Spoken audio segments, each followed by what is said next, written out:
نحمده ونصلي ونسلم على رسوله الكريم اما بعد فاعوذ بالله من الشيطان الرجيم بسم الله الرحمن الرحيم لقد كان لكم في رسول الله أسوة حسنة صدق الله مولانا العظيم إن الله وملائكته يصلون على النبي يا أيها الذين آمنوا صلوا عليه وسلموا تسليما اللهم صل على سيدنا مولانا محمد وعلى آل سيدنا مولانا محمد وبارك وسلم. حضرات گرامی، پاکستان اسلامک سینٹر کی زیر اہتمام آج کی اس محفل میلاد پاک میں اور آپ سب حضرات شرکت کی سعادت حاصل کر رہے ہیں. علماء کرام کے بیانات آپ نے سماعت فرمائے. میں بھی مختصر وقت میں چند گزارشات آپ حضرات کے سامنے پیش کروں گا.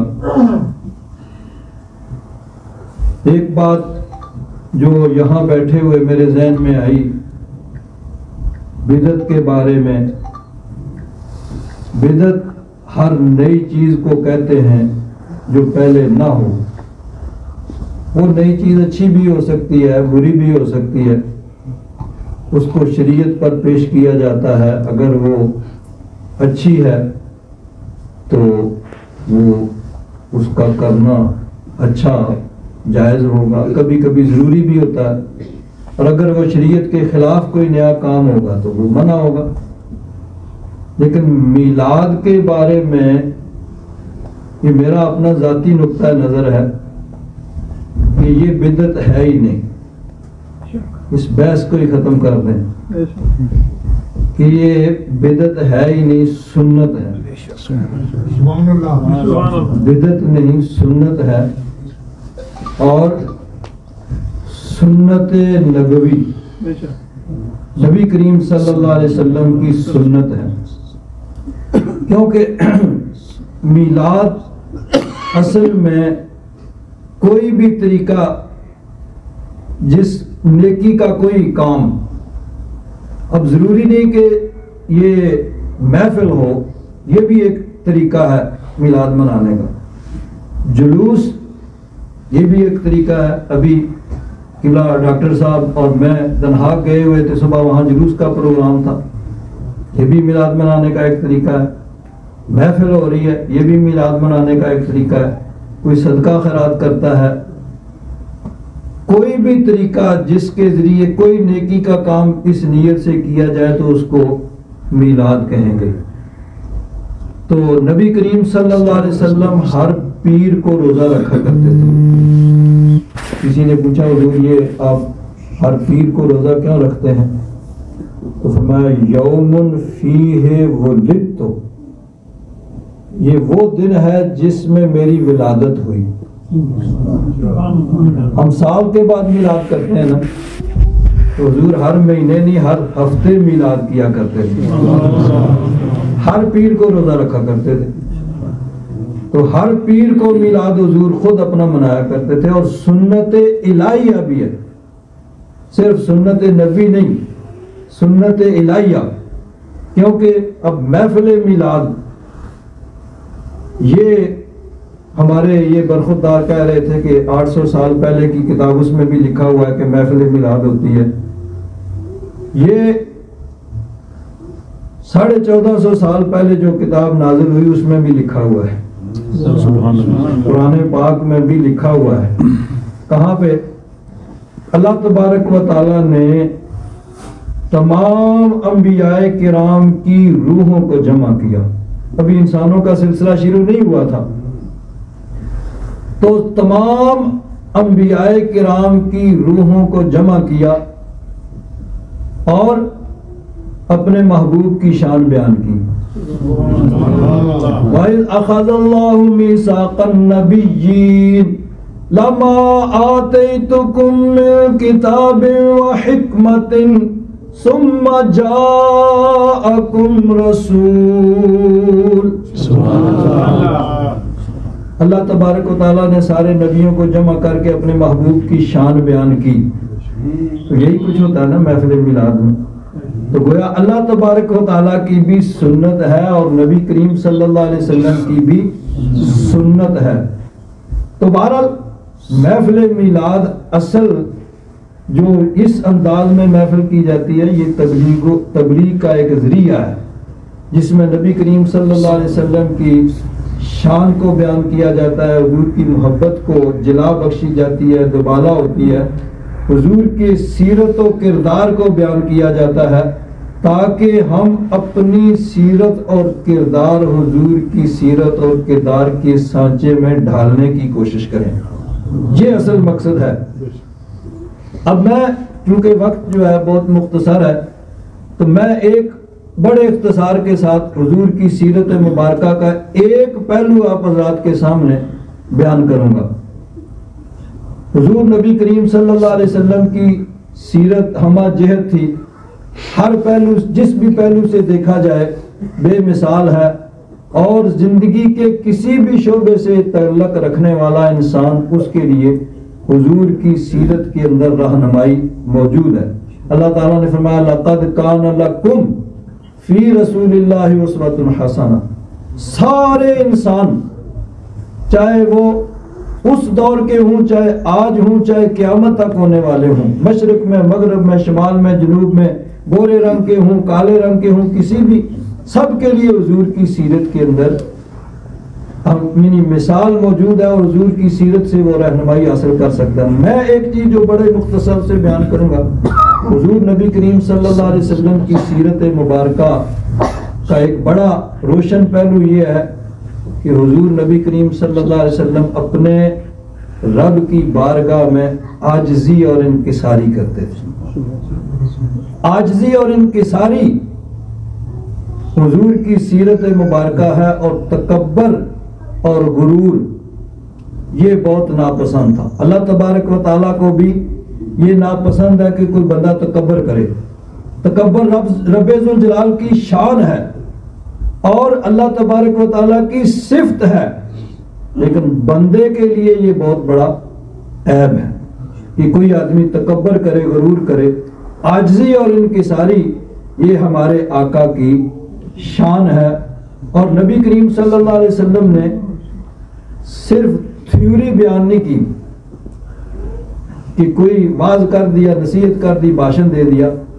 نبی کریم صلی اللہ علیہ وسلم نے جس چیز کا حکم دیا سب سے پہلے خود اس پہ عمل کیا.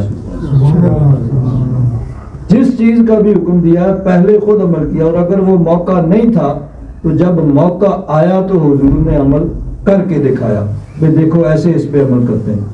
تو حضور نے عاجزی اور انکساری کا حکم دیا.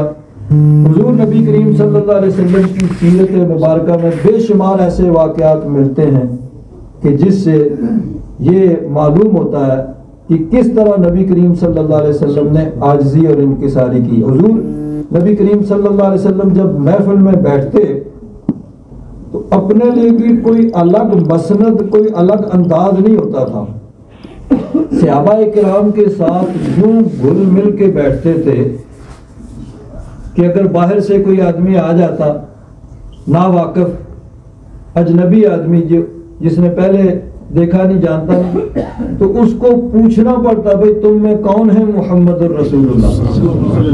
یعنی اس طرح صحابہ کرام کے ساتھ حضور مل کے بیٹھتے تھے, اپنے آپ کو کوئی الگ نہیں. حالانکہ اللہ تبارک و تعالیٰ نے بڑا مرتبہ, بڑی شان دی ہے, لیکن نبی کریم صلی اللہ علیہ وسلم نے جتنی اللہ تبارک و تعالیٰ نے بلند شان دی ہے اتنی ہی عاجزی اور انکساری کی ہے.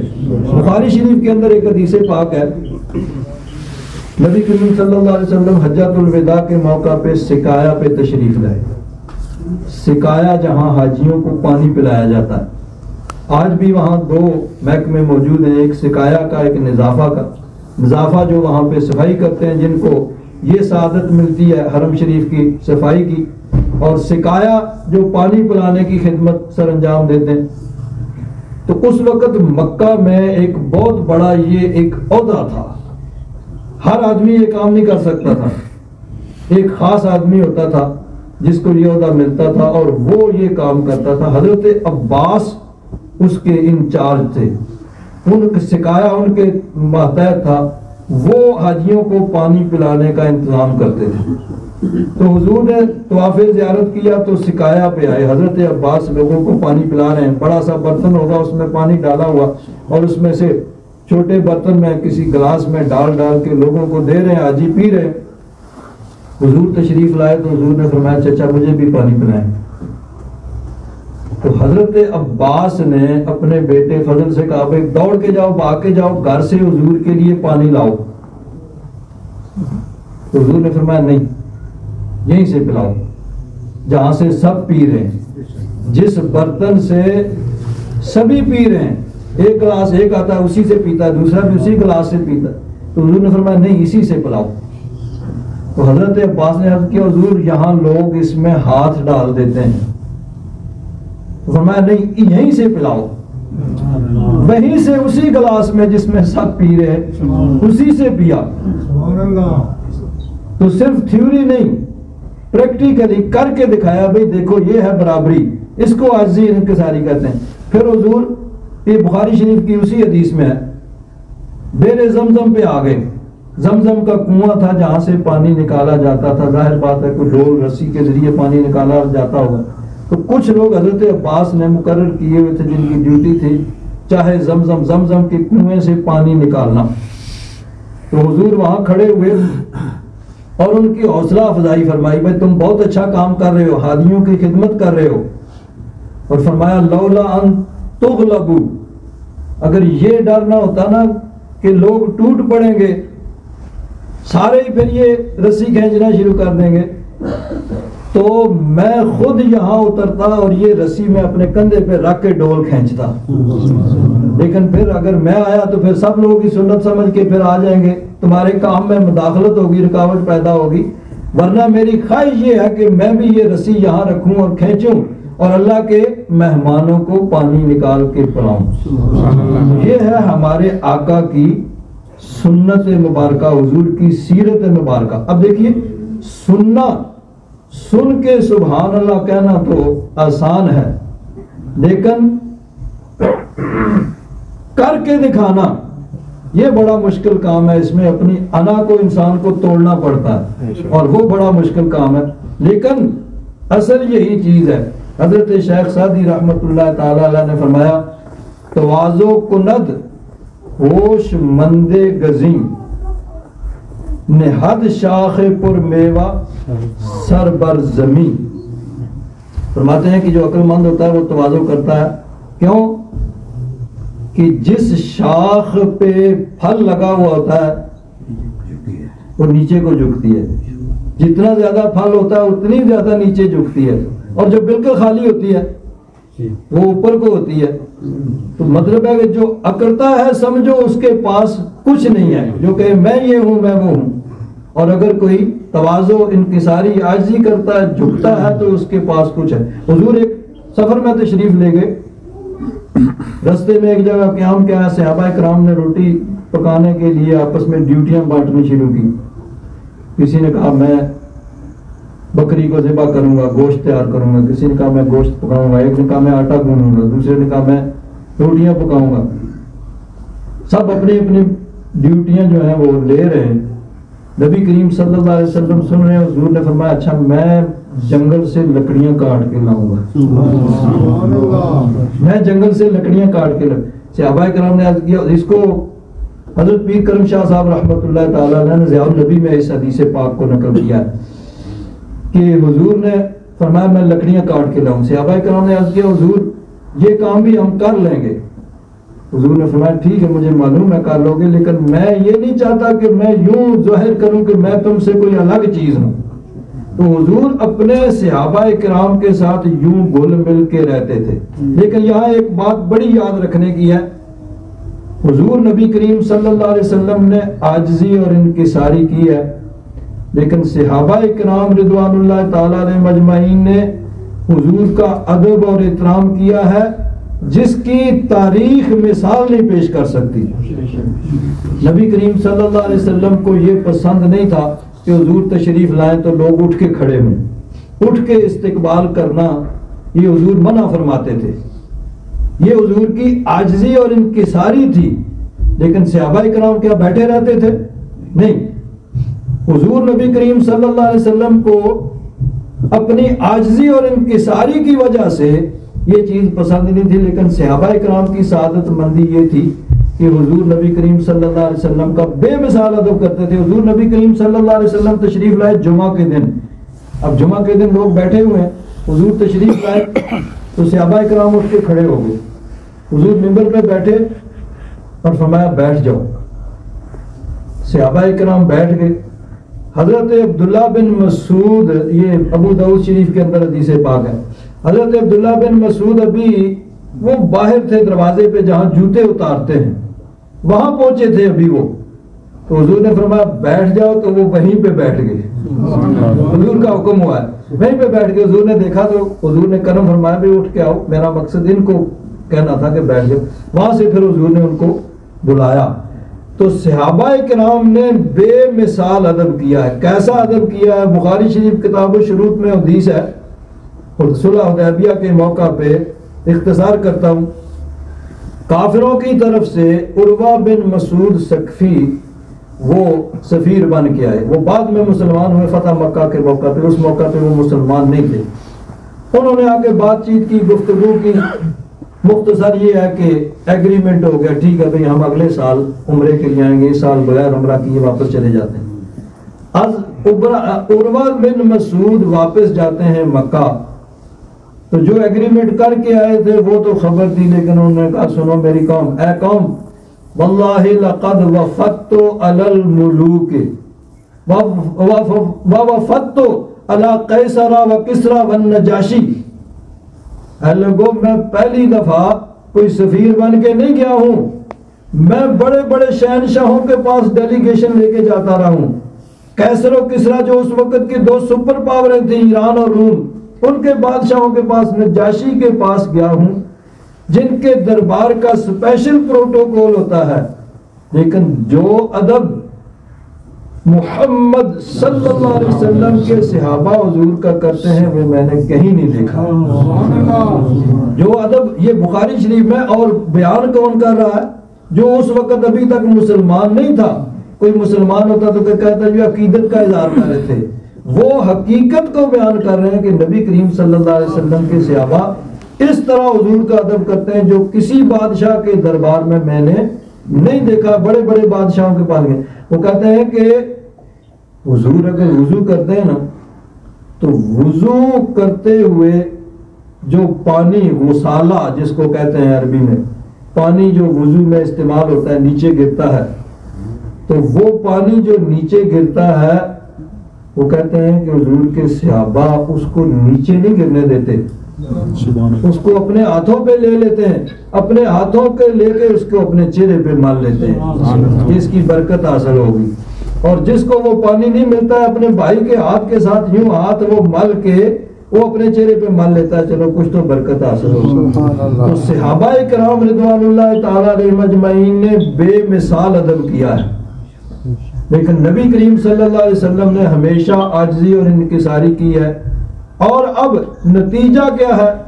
نتیجہ یہ ہے کہ اگر کوئی آدمی,